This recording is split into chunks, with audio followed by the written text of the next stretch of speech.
আচ্ছা, আপনার সবচেয়ে প্রিয় জুটি কারা? শাহরুখ কাজল, রণবীর আলিয়া নাকি বিরাট অনুষ্কা? আমাকে যদি জিজ্ঞেস করেন তাহলে আমার উত্তর হবে এসআইপি এর কম্পাউন্ডিং। বুঝতে গেলে ভিডিওটা পুরোটা দেখতে হবে। তো এসআইপি তে রেগুলারলি একটা নির্দিষ্ট পরিমাণ টাকা ইনভেস্ট করতে হয়, তাই তো? এবার আপনি যে লাভ বা রিটার্ন তার থেকে পাচ্ছেন সেটা আবার মূল বিনিয়োগের সাথে অ্যাড হয়ে যাচ্ছে। মানে নেক্সট টাইম আপনি শুধু আপনার মূল টাকার উপর নয়, আগে লাভের উপরেও লাভ পাবেন। এভাবে কি হয়, সময়ের সাথে সাথে আপনার ইনভেস্ট করা টাকার পরিমাণ খুব তাড়াতাড়ি বাড়তে থাকে। যত বেশি সময় ধরে এসআইপি তে টাকা রাখবেন তত বেশি শক্তিশালী হবে এই কম্পাউন্ডিং এর প্রভাব। এভাবে আপনার ছোট ছোট সম্পদ একটা বড় সম্পদে পরিণত হয়। একটা বেসিক অঙ্ক দিয়ে বোঝার চেষ্টা করি। ধরুন এভরি মান্থে 1000 টাকা আপনি এসআইপি করছেন এবং 3 ইয়ার্স এটা আপনি কন্টিনিউ রাখলেন।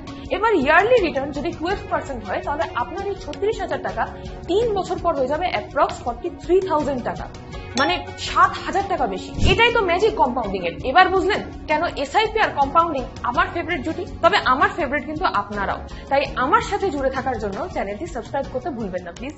ভিডিওটা লাইক করে শেয়ার করে থাকুন, আর দেখা হচ্ছে একটি ব্র্যান্ড নিউ ভিডিওর সাথে।